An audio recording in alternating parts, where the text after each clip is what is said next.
Thank you all for taking the time out of your busy schedules to join us today. With the holiday seasons fast approaching us, it signals the commencement of another season, tax season. This year and next will be especially interesting as a result of the total government spending on the pandemic, which is projected to be $322.3 billion for the current fiscal year, which ends on March 31st, 2021. From a tax planning standpoint, this type of spending is alarming, as the Canadian government will need to implement policies to recoup this sizable debt that has accumulated. Some predict a bump in the GST, changes in capital gains inclusion rates, or even taxation on your primary residence may be options considered by the government.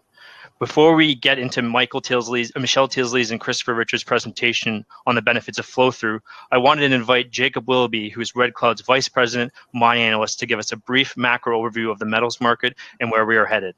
With that, I wanted to hand the presentation over to Jacob. Thank you.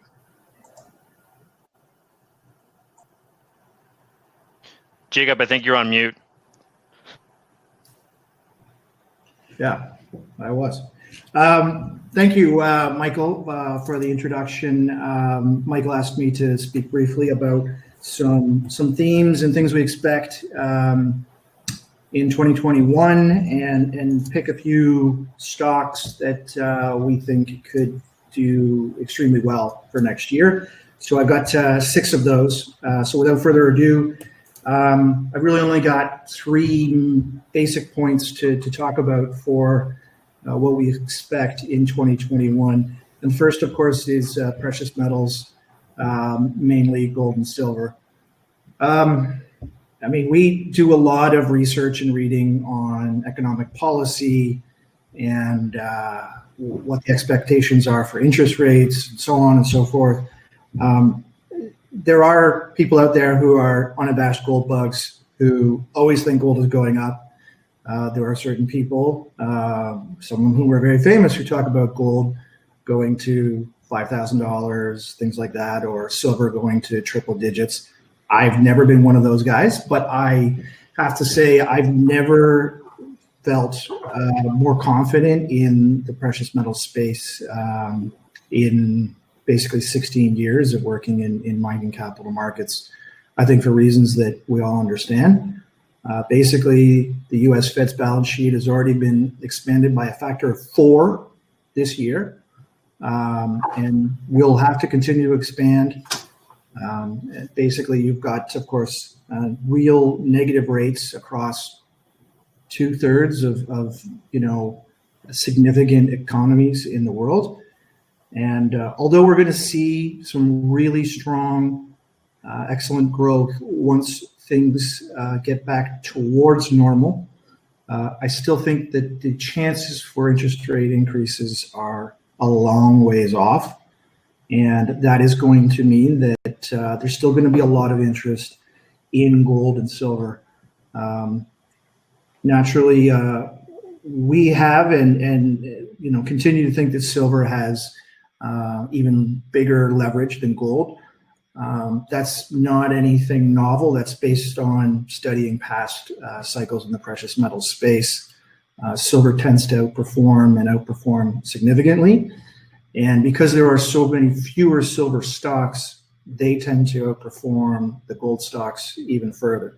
So if you don't have silver exposure in your portfolio now, it's not too late. But I think that you really want to for at least 2021 and perhaps beyond. But unfortunately, Mike didn't ask me to look out beyond there. Other precious metals definitely worth talking about are certainly platinum, palladium, and some of the rarer PGMs like rhodium. We at Red Cloud have been very bullish on this sector for quite some time. Platinum, palladium are in short supply. It's a small market as far as supply. The palladium market's about 11 million ounces, if you can believe it. But companies in the automotive sector are continuing to use more and more palladium to hit higher and higher emissions reduction standards. That's going to continue. So I think the palladium space after gold and silver is probably the most exciting in our view. We cover, of course, about 60 plus companies. We deal with, another 40 or 50.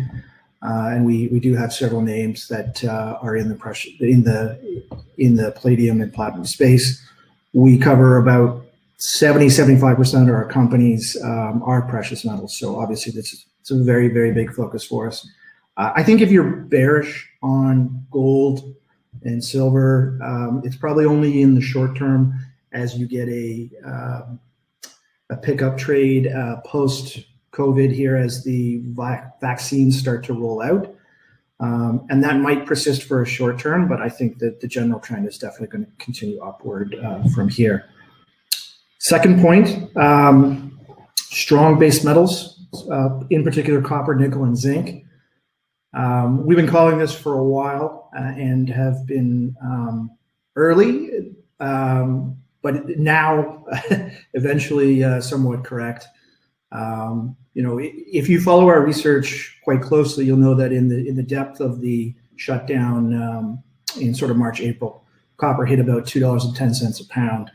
And we made a call saying, it's not going to go lower because at that point, 10% of the world's output is basically uneconomic.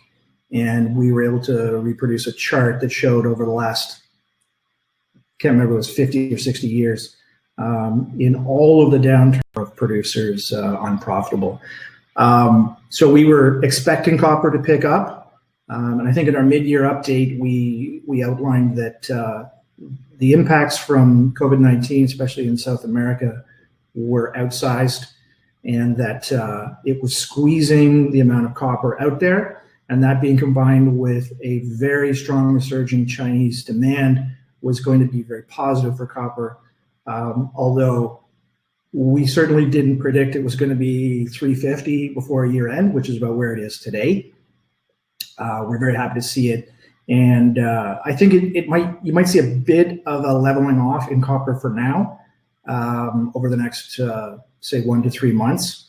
But certainly next year, the potential for $4 copper is real, especially as money flows into speculation on global expansion post-COVID and more and more infrastructure projects get green-lighted. Which is being led, of course, by China, which is doing a lot of infrastructure spending and planning. I've been bullish on nickel for a long time. I, again, was expecting it to do well in the second half of this year after the smashing that happened in March and April. It's up over around 760 now, which is excellent. I think that $8 threshold will be really, really important, and I think you'll see that probably in the first quarter. And I don't expect it to fall after that. The EV usage of nickel is going to continue. It's going to drive the price higher, and there has been a massive, massive underinvestment in nickel projects for quite a long time.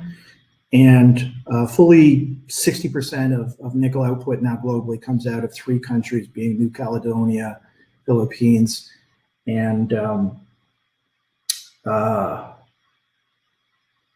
I've forgotten the third. But anyways, it's another South Pacific country. So there's not a lot of supply that's come on.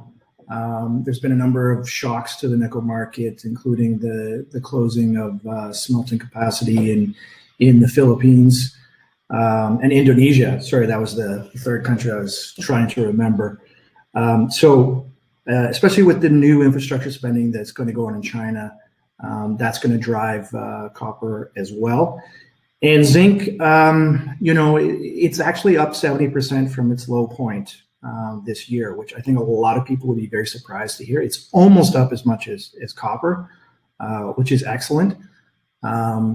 Zinc is sort of like a poorer step cousin to nickel and copper, but when it moves, it can move quite rapidly and has very positive effects for silver producers who have a lot of silver zinc byproduct production, which is excellent as well.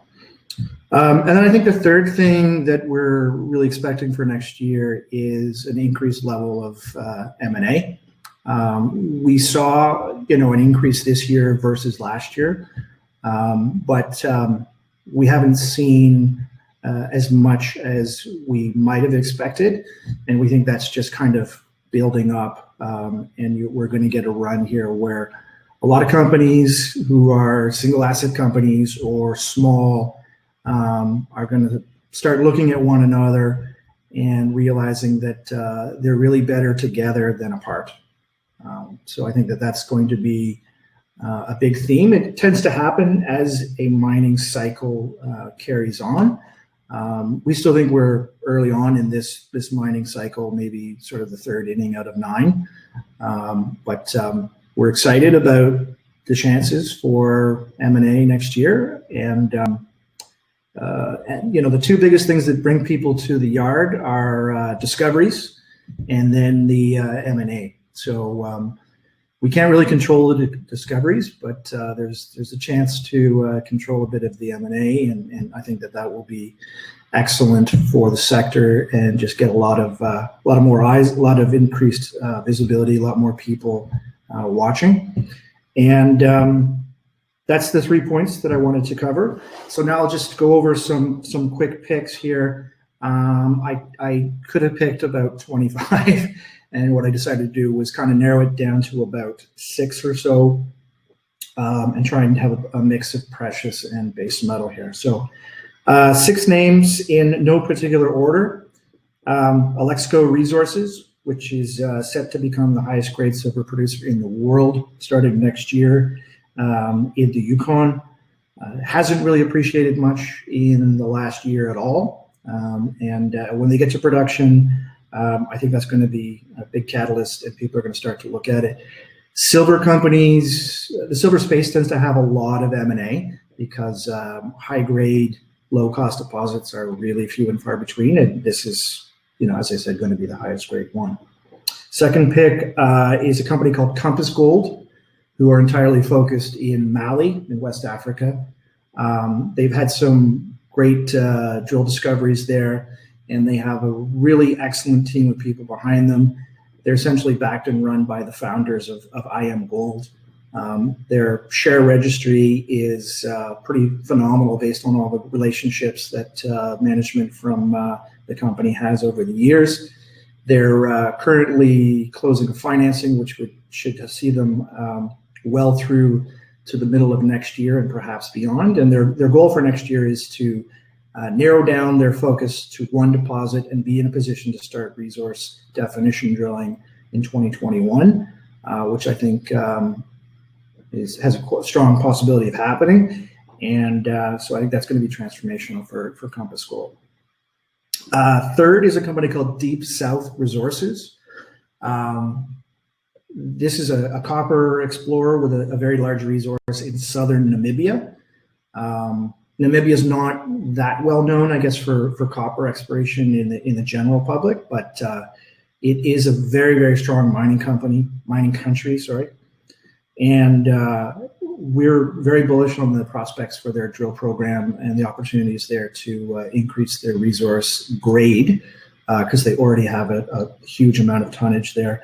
And we just think the valuation there is very compelling, because it seems to us that very, very few people know about that stock. Number 4 is a company called North Isle Copper, which is a copper explorer developer actually on Vancouver Island. Recently closed a financing of about $3 million, so it should be good for at least half a year based on that. I know the CEO who joined fairly well. We go back about 35 years. He's a metallurgist by trade and was most recently corporate finance senior executive with CIBC World Markets. And I think that you're going to hear a lot about North Isle Copper this coming year. And valuation, again, it's still quite modest there. And I think there's going to be a lot of news out of that group. And I expect nearly all of it to be extremely positive. Fifth is a company called Southern Gold that raised some money recently. They have several prospective gold and silver epithermal projects in South Korea, which is an unusual jurisdiction for most people. I myself spent a year in South Korea, so I'm quite familiar with it and fond of it, and I think that it's just extremely underexplored. So the upside potential there is really, really huge. And I really like the management team there. And finally, the sixth pick is a company called Silver Viper, which is part of the Belcar Group, exploring in Mexico. I really like that group, and I'm very bullish on their project. So I think that, the stock had a run up. It's since sold off a bit and is consolidating. But that's one that's going to have results that you should definitely keep on your radar. Okay, I think I've spoken for more than 10 minutes here, which is unfortunate. I was trying to keep it below that. So let me pass it on to Christopher and Michelle, who are going to talk about flow-through and tax planning, something that I definitely shouldn't talk about because it's not my area of expertise, but I'll allow them to take the floor now. Thank you. All right. Well, thanks, Jacob. Definitely some great insights there, and we're definitely seeing an interesting year and market so far. So, especially in the precious metal space, there's been a lot of great stories, and I'm sure there's lots of great opportunities as you've listed to come still. So, definitely a market to keep our eye on. So thanks everyone for joining us today. Chris and I are really happy to be part of this opportunity to participate in this session. And thank you to the team at Red Cloud for allowing us to participate in this and organizing this for us. We're excited to share and help you learn about flow-through strategies, and hopefully we'll be able to shed some light on some ways that we can use flow-through shares to make interesting tax strategies for sure. So we've been helping our clients achieve guaranteed after-tax returns and a low cost to donate for many years. So hopefully we can give you a brief overview of how we do this at WCPD. So WCPD is Wealth Creation, Preservation, and Donation. Was founded by Peter Nicholson, our president. We're an exempt market dealer based in Ottawa with a focus on assisting our book of 300 plus active clients with our various tax-assisted strategies for the last 30 years. Peter was actually at the forefront of our main strategies inception in 2006. We've since closed almost 500 separate deals for more than $500 million, with $250 million closed over the last 4 years. So we've been pretty busy, and it's also thanks to good partners like Red Cloud matching the donation of flow-through shares with risk-taking investors. They're now known as liquidity percent. So that could be a topic for another day and maybe another learning session. So solutions every year. So you're limited in your ability to reduce your taxes. Flow-through shares are uniquely Canadian. They're a great financing opportunity for Canadian junior exploration companies to raise funds for their exploration programs. Flow-through shares were created to incentivize investments in riskier opportunities. So as you can appreciate, there's a lot of volatility in the junior market. It's a segment that does take quite a strong stomach to take those roller coaster rides. So it takes a special type of investor to invest in this junior market segment. The government saw an opportunity to allow these junior exploration companies to renounce their eligible qualifying expenses to investors. So since the juniors couldn't take advantage of the deductions themselves, they don't have any income, they could flow the expenses through to the investors with this special class of shares. So for every dollar invested in a flow-through share, you're getting $1 deduction, just like an RSP. The flow-through shares just this year. It's a great source for these companies to tap into investors that are willing to take risks, and also with our strategy where our clients are looking to simply give the shares and have somebody else take on the risk for them. The investors then gain an important tax break in exchange for taking this risk. So it's beneficial at all levels. Flow-through shares are an excellent way for Canadian taxpayers that qualify to leverage their tax bill into something more impactful. Flow-through shares has had a great impact on the Canadian economy and the society. So as you can see from this chart, for the most part, the top marginal rate across Canada, like top income tax at the top rate, is about 50%. That's where the majority of our clients are. Like I would say our average client is earning about $1 million of net income. It's not maybe the case for all of you viewing right now, but it is pretty much our average client. So we can work within a spectrum of different investors as long as they qualify as accredited investors. So, we're looking at lows of about 48% top marginal tax rate for Alberta and Saskatchewan, and highs in Ontario, Quebec, Nova Scotia, and BC of over 53. So it gives us a good blend. And I would say the majority of financings and the majority of our clients do come from Ontario, Quebec, and BC.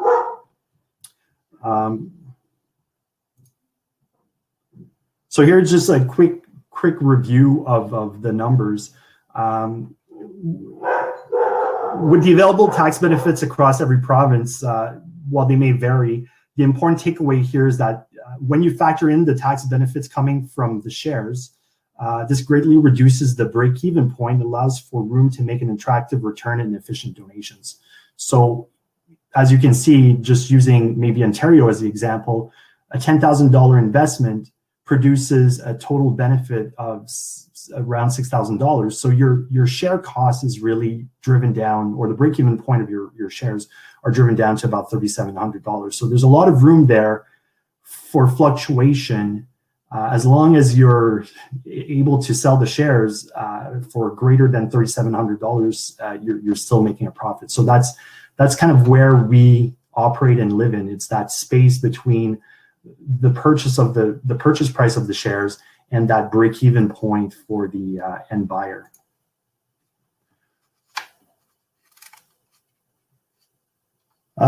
So, like I said, our clients are more interested in the guaranteed returns and are somewhat risk adverse. They're looking for that guarantee because they come to us with a predetermined objective. They want to achieve a certain donation, or they want to achieve a certain tax reduction, or mitigate the tax that they have to pay. Specifically, whenever there's a tax event in that year, a sale of a company, a sale of shares. So we like working with individuals and their specific tax situations, and then we formalize a nice plan for them according to their end objectives. Either they want to donate the shares, or they just want to keep the profit for themselves. Either form is fine. I would say predominantly 90% of our clients use the Flow-through shares to make efficient donations. So our clients are willing to sell their shares at a discount to a predetermined buyer, like these liquidity providers I was referring to earlier. And these liquidity providers or end buyers are willing to take the market risk. And usually the price being paid by these end buyers is at a discount to market. So it makes it attractive, right? Because you can buy publicly traded stock at a discount to market. So while that sounds pretty good, there still exists some risks to flow-through shares. And I think it's important for us to address those. Number one is the market risk, which we're able to mitigate or even eliminate by identifying a predetermined buyer for our flow-through share investors. So the risk is passed on to that end buyer. But there also exists tax or audit risk because we're reliant on the mining company or the exploration company to spend the funds that they raise on qualifying expenses. So we work and perform thorough due diligence on these companies. We work with partners like Red Cloud to help us pick good quality companies and make sure that our clients are always invested in these companies that will undertake their projects and programs according to the specifications of the flow-through share regime. So I'll let Chris review our simple and easy to follow coins presentation. This is a presentation that Peter usually gives live, with actual coins and share certificates. He's been doing this for years, and it's a bit of a magic show, but you'll get the gist of how this really works. So over to you, Chris. Okay. Thanks everyone for coming this afternoon, and pleasure to be able to present this for everyone. So like Michelle said, now we're just going to go over our simple coins presentation, which is the easiest way we've been able to develop and kind of present to our potential new clients. So before we start, I guess a few things that we do need to make you understand is, like Michelle said earlier, flow-through shares are 100% deductible. And in this presentation, we're just using averages that all taxpayers are essentially taxed at 50% rate. The other thing that is important to mention, as Michelle said earlier, is these flow-through shares are usually done via private placements and are usually holding a 4-month hold period. Now, us as an exempt market dealer, we're able to facilitate this transaction between the initial subscriber of the flow-through shares and a third party that we call a liquidity provider. They're the ones that are going to be taking the 4-month hold market risk. So to start, to make it as simple as possible, what we did is we essentially created this coins presentation as a simple to follow $1.50 purchase of one flow-through share to keep it as simple as possible. So the initial subscriber is buying the flow-through share at $1.50. And again, assuming a 50% tax rate, they're getting approximately 75 cents of tax benefits, since these flow-through shares are 100% deductible. Now, the second step in this process is the investor has the option to either sell the share or donate the share to their favorite charity. Now, in this case, the investor is donating either the share or selling the share and donating the cash. Similar to what Michelle said, the average discount is about 33%. So again, buying the flow-through share at $1.50, selling it for the 33% discount, so $1 to the liquidity provider, and then that dollar is then donated. Again, in this case, the dollar that's donated at a 50% tax rate, the donor is getting approximately 50% back in terms of a charitable tax credit, so 50 cents tax benefit. Now, if just a quick summary of how it helps you make your donation. So your initial purchase of the $1.50 is again 100% tax deductible, so you do get the 75 cents in tax benefits plus the 50 cents for your charitable tax receipt. So you get $1.25 of tax benefits for that dollar donation. So really, it's only costing you 25 cents for every dollar donated, versus if you make a regular cash donation of $1, you'd only be getting approximately 50 cents back. So you're actually costing 50 cents for your dollar donation. So using this flow-through share donation structure, you're essentially reducing your cost to donate by half. Now, another option, so our option number 2, as Michelle briefly mentioned, some of our clients also like to use these flow-through shares only for the tax benefits. So either they already finished their their donation goals for the year, or they just want to reduce their taxes a bit more. So they actually have the option of buying the shares and just selling them for a profit by a combination of the tax benefits and cash. So again, keeping that first example of buying a flow-through share at $1.50, the client then sells the flow-through share at $1 and keeps the cash. So they're actually making a profit of 25 cents by combining the dollar of cash plus the same tax benefits of 75 cents.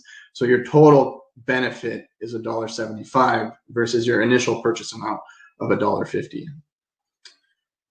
Now, our most popular structure is actually combining option number 1 and option number 2. And this is how we're able to help reduce your cost to donate all the way down to 1 cent to donate $1 or 1%, however you prefer looking at it. So option 1, again, you buy your flow-through share at $1.50. You donate that share, which is then sold for $1 to create your dollar donation, which costs you 25 cents. You combine it with option 2, buying another $1.50 share, getting the tax benefits and making a 25-cent profit.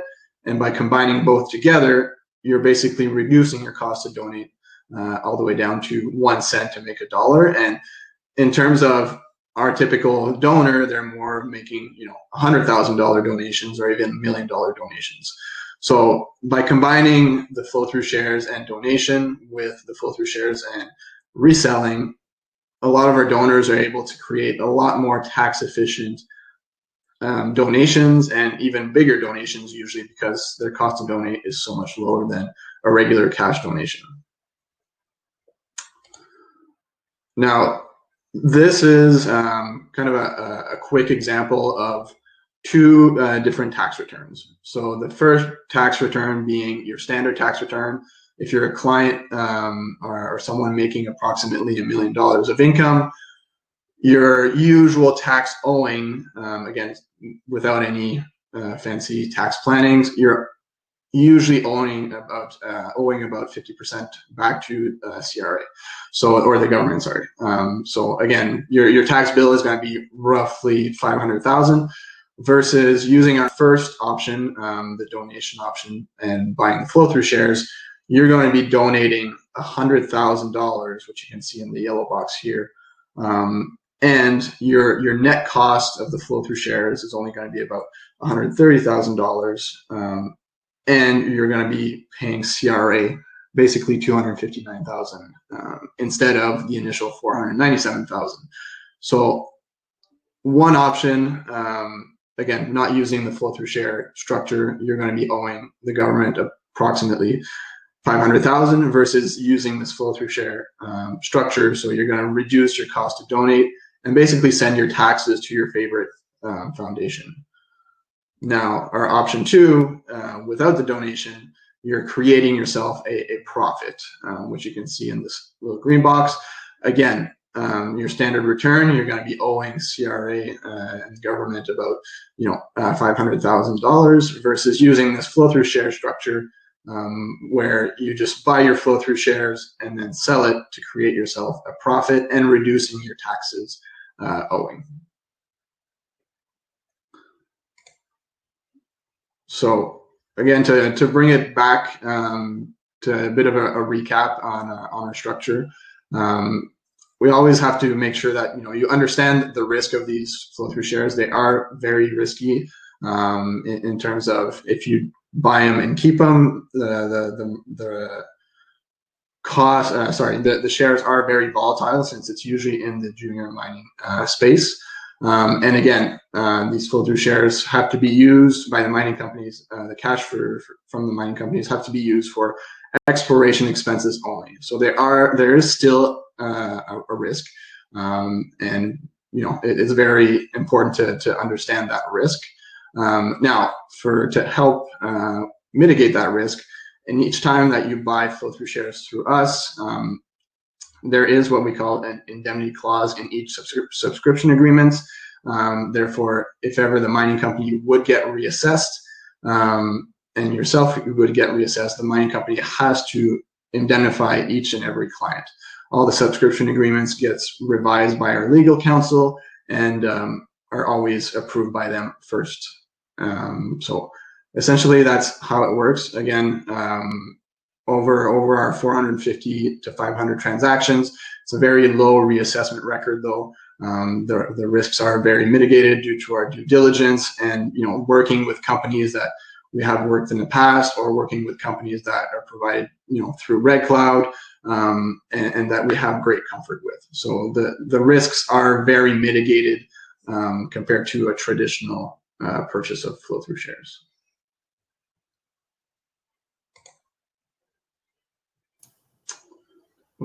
Michelle, did you want to jump back in? Right. Okay. Well, thanks, Chris. That was a good explanation of how that works, and hopefully the coins presentation was straightforward enough to understand. Just again to summarize further to Chris, flow-through shares are definitely an amazing tax advantage investment. There's a lot of opportunities there, whether you do purchase them outside of our strategy or within our strategy. Either you want to use them for gifting or you want to use them as a tax reduction tool. There's a lot of opportunities and different levels in which you can operate. Essentially, what it does, it allows you to tap into your taxes that are otherwise payable to CRA. So we're just helping you preserve your wealth and or make low cost efficient donations. So it's a tax efficient way of protecting your wealth and protecting your hard-earned dollars. And like we like saying in our business, flow-through shares just simply allow you to pay your taxes to your favorite charities for a small premium. So 1 penny to donate $1 is a pretty attractive proposition whenever, like Chris said, you're making hundreds of thousands of dollars in donations per year. That's our average client. And that they do appreciate the ability to make these donations, these large donations to Canadian charities very efficiently. So we thank you for your time. I hope you were able to shed, or we were able to shed some light on the potential that exists with Flowthrough Shares, or at the very least, just pique your interest to learn more.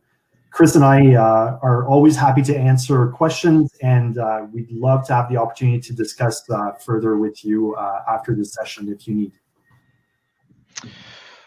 Well, Michelle and Chris, that was absolutely phenomenal. Great run through. I know there's two things that are certain in life, and that's death and taxes. So if you can avoid taxes, it's always good, especially when it's helping a good cause. And I know charitable givings has been a drastically explosive thematic that we've seen over the financial industry in the past decade. And it's a very useful tool to kind of avoid paying taxes and reducing your overall tax burden. One question that we had come in: why isn't this as widely used across the industry in your guys' perspective? I know a lot of FAs or IAs are using insurance as a tax sheltering mechanism, but they have rarely seen flow through be used so widely across the industry. Do you guys have any insight as to why this is so, I guess, sheltered from the overall industry? Yeah, sure. I'll take a stab at that one, and then Chris can add anything. I would say, like I said, our strategy, this specific strategy with the buyer, an end buyer providing liquidity, has been around for 14 years. And I would say the earlier years, the first 5-6 years were it was groundbreaking, right? Like there was a lot of education. There still is a lot of education. There's stigmas around tax shelters. I mean, this one is probably the most straightforward and least offensive in terms of it's been in the Tax Act since 1954, right? Like, I feel as though RSPs flow-through shares are simply RSPs on steroids. Like, they're pretty much the same thing. For every dollar you put into it, you get $1 deduction plus a 15% credit plus an additional credit if you're in a specific province. So, I think there's a lot of stigma. It's a higher entry barrier as well, right? You need to be an accredited investor, so you need to be making about $200,000-$300,000 per year of income, and or have net assets of $1 million plus. So it's not for every Canadian taxpayer, but it is quite. Once you get to those thresholds, it is something that you should definitely include in your tax planning.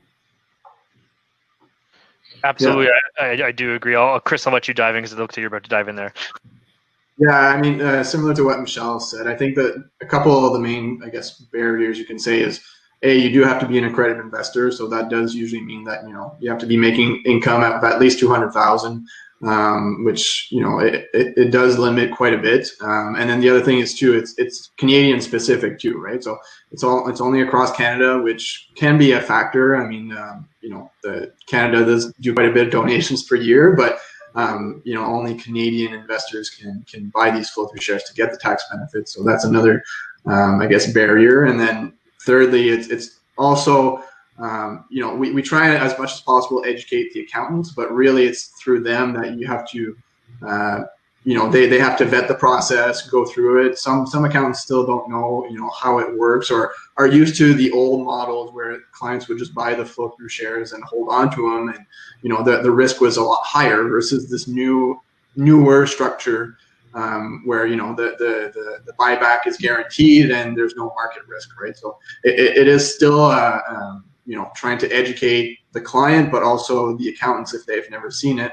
And get them really comfortable with the structure. So it's trying to get to that, but it is a market for those accredited investors, really. So it's trying to hit that. So for those new to this type of process, from a tax receipt standpoint, or writing their taxes off at the end of the year, or their accountant, they're essentially having two receipts: one for the flow through purchase, and then they'll use that to write off, and they'll also have a charitable giving receipt as well. And exactly. To piggyback off that question as well, is there any charities that aren't accepting this currently in terms of donations, or is everyone you've worked with has been pretty broad and open to the concept? So I'll jump in. So for our particular structure, what we've done is we've created our own kind of foundation, so the WCPD Foundation, to basically act as a donor advised fund. So that does help usually the situation. So our foundation handles all the paperwork instead of the other foundations or charities. And then our only real criteria is that we can only send funds to registered charities under CRA's directorate. So, but again, that's quite a bit of foundations. We've dealt with over 1,000 of Canadian charities over the years.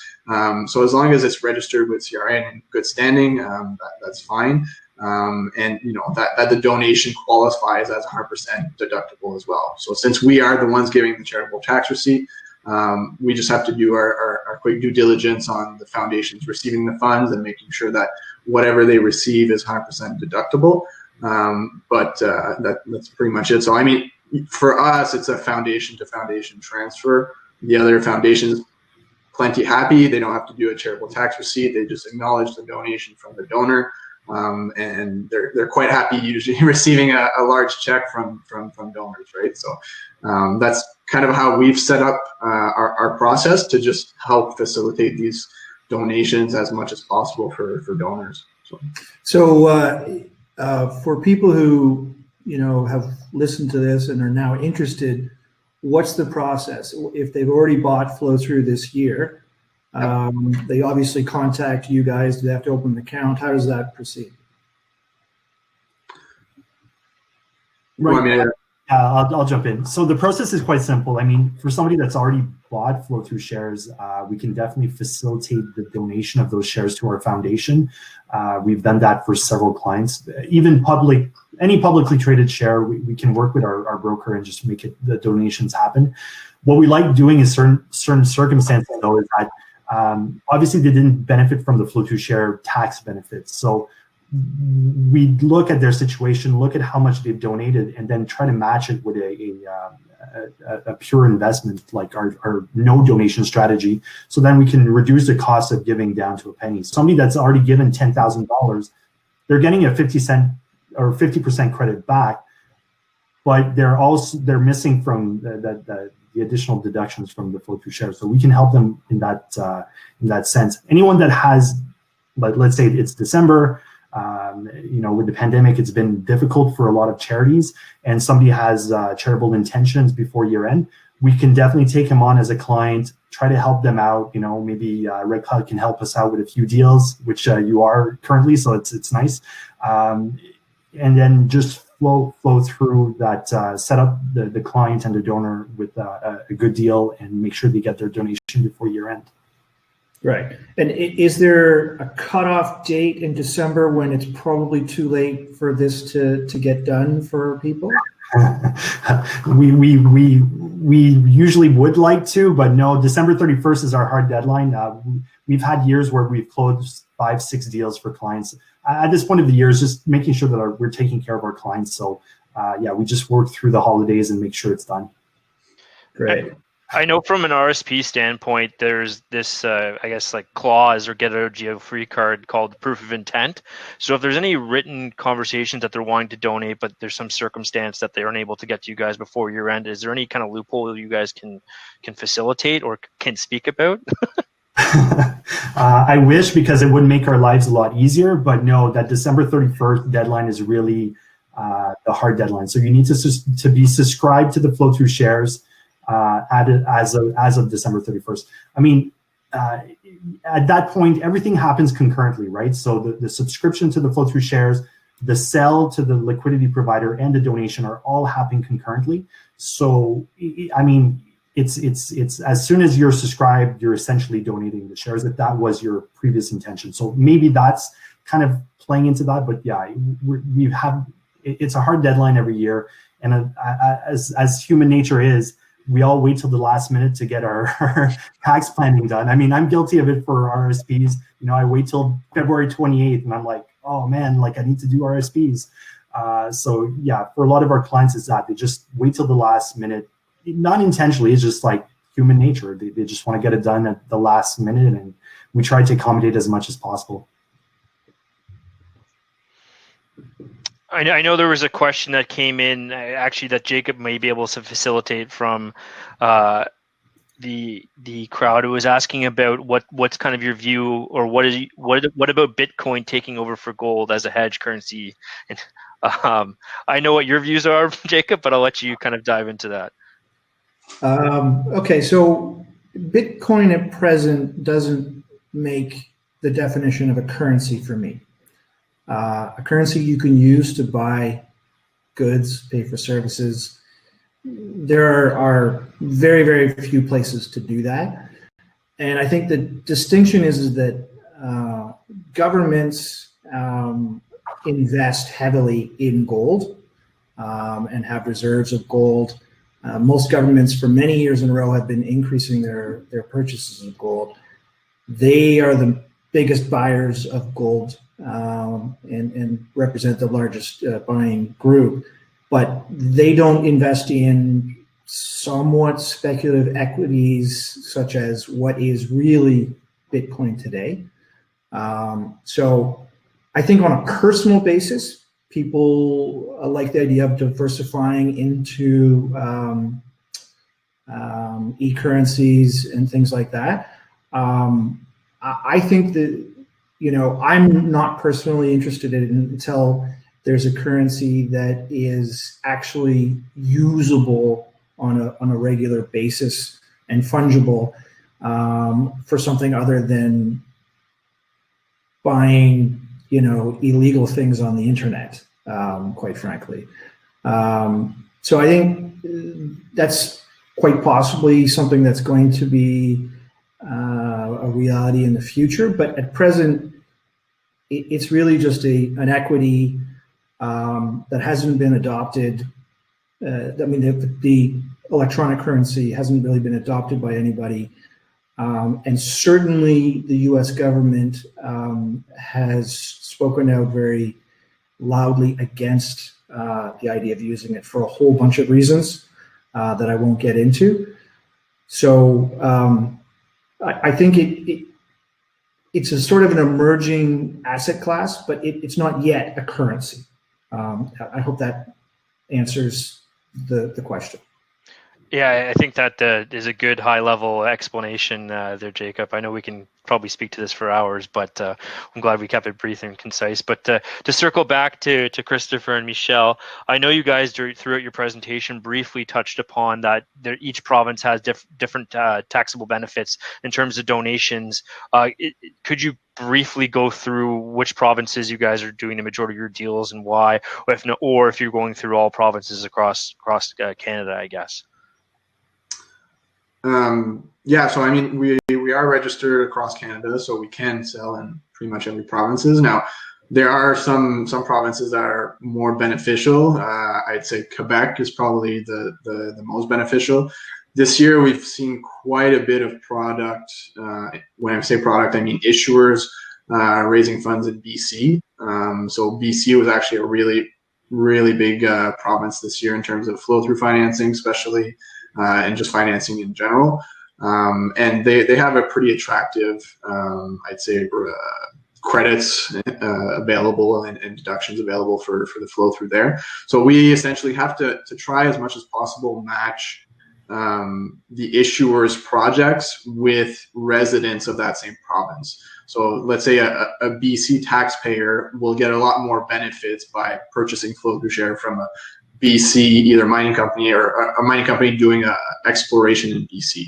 And same thing for every province. Now there are a few provinces that you don't get any additional benefits, like the Maritimes mostly, and Alberta is an example. So there's a few provinces that don't get additional benefits, but I'd say BC, Ontario, and Quebec are probably the three major provinces in terms of both issuers and client-wise.